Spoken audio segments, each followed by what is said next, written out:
Rekan-rekan semua, kami melakukan konferensi pers ini karena setelah mengamati perkembangan penyidikan, kalaupun nanti perkara ini dibawa ke pengadilan, di mana Peggy sebagai tersangka, maka motivasi dan fakta sebenarnya secara keseluruhan dari kasus ini tidak akan terbongkar. Tidak akan terbongkar. Karena sekarang ini kan targetnya hanya satu, Peggy. Ya. Sementara misteri kenapa kejadian ini dan kenapa berita acara semua saling bertentangan tidak terbongkar. Apa yang terjadi tidak terbongkar. Ya.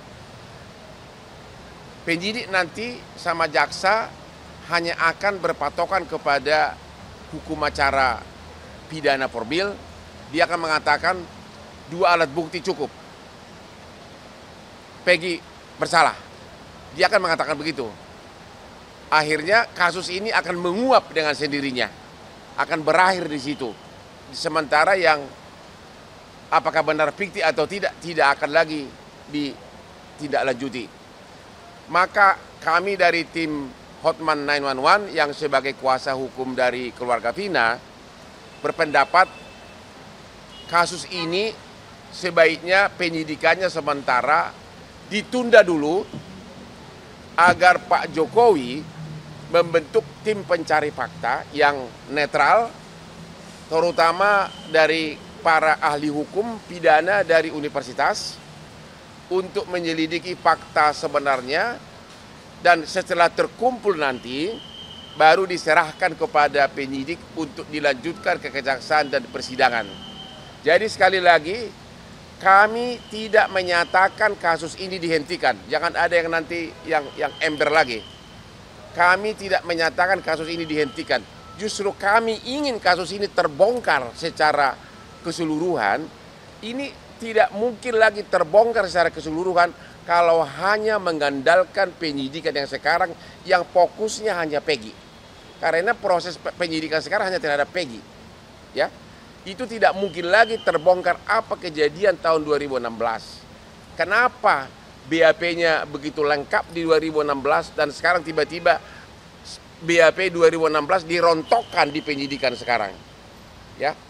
Jadi sekali lagi, ini tidak mungkin lagi kasusnya terbongkar, tidak mungkin lagi rasa keadilan masyarakat dipenuhi hanya dengan penyidikan terhadap Peggy. Ya. Keputusan terhadap Peggy ada kemungkinan 2 nanti oleh pengadilan. Ada kemungkinan pengadilan menyatakan Peggy tidak bersalah. Karena apa? 5 terpidana dalam BAP menyatakan Peggy tidak bersalah di BAP tahun 2024. 1 terpidana menyatakan Peggy pelaku.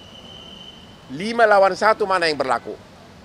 Ya, secara logika hukum ya harusnya 5 terpidana yang menyatakan Peggy tidak bersalah itu yang berlaku. Ya, jadi ada kemungkinan Peggy itu bebas. Yang kedua, ada kemungkinan juga hakim berpendapat yang penting 2 alat bukti lain, ya, yaitu kesaksian dari siapa? Sudirman dan Ayat. Ya, ada 2 orang saksi. Jadi kemungkinan Peggy itu ada bebas atau mungkin juga tidak bebas. Kalau itu memang hanya target utama, berarti kasus ini akan menguap. 2 DPO sudah tidak diperiksa lagi, sudah tidak ditindaklanjuti lagi, dan kasusnya berakhir begitu saja, dan akan menimbulkan kekecewaan bagi masyarakat dan juga bagi keluarga Vina. Sehingga sekali lagi kami tim Hotman 911 berpendapat keadilan dan kepastian hukum tidak bisa lagi didapat walaupun Peggy divonis bersalah atau tidak bersalah. Ya, satu hal yang kami sangat prihatin adalah di dalam putusan pengadilan yang pertama yang 2017 ya, di sana diuraikan peranan dari 2 DPO, diuraikan secara jelas peranan dari 2 DPO. Apakah mungkin itu ngarang? Siapa yang ngarang? Iya kan? Karena semua mengaku sama-sama pelaku, tidak ada pengalihan tanggung jawab. Coba dulu bacakan apa isi fakta persidangan atas 2 DPO. Coba. Namanya siapa? DPO Andi dan DPO Dani. Peranannya apa dalam berkas pengadilan? Oke. DPO Andi dan DPO Dani pada halaman 114 putusan bersama 8 orang pelaku pada hari Sabtu 27 Agustus 2016 sekitar pukul 19.30 berkumpul di warung Bu Nining. Langsung to the point aja. Minum ciu. Oke. Halaman 115. Apa yang dilakukan? DPO Andi memukul, melempari korban Muhammad Rizky Rudiana dan korban Vina. Itu DPO Andi dan Dani. Itu pemerkosaannya gimana? Melempari itu. Terus DPO Dani untuk pemerkosaannya, DPO Andi mengangkat tubuh almarhum Vina, membuka tubuh almarhum Vina, membuka baju almarhum Vina. DPO Dani membuka celananya dan memasukkan alat kemaluannya ke dalam lubang kemaluan korban almarhum Vina, sehingga DPO Dani mengeluarkan air sperma di paha korban almarhum Vina. Selanjutnya disetubuhi oleh 7 pelaku lainnya, termasuk Peggy Perong. Jadi di sini jelas peranan dari 2 pelaku yang DPO dan 8 pelaku tindak pidana lainnya tidak pernah mengatakan bahwa pelakunya orang lain, tapi kami lakukan bersama-sama. Orang biasanya mengalihkan tanggung jawab kalau dia mengatakan saya tidak melakukan tapi orang lain. Tapi di sini kan kami lakukan bersama-sama. Sehingga dan ini putusan sudah final. Sudah ingkrah.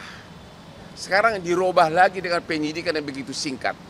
Makanya kita mengatakan masyarakat sudah tidak akan dapat lagi mengharapkan keadilan jangka panjang, tidak akan puas kalau hanya menunggu Peggy disidangkan yang kemungkinan dinyatakan bersalah atau tidak bersalah. Ya. Jadi sekali lagi kami menghimbau kepada Bapak Presiden Jokowi agar membentuk tim pencari fakta dari kalangan universitas yang ahli-ahli hukum pidana untuk menyelidiki dari mulai tahun 2016 sampai sekarang. Ya.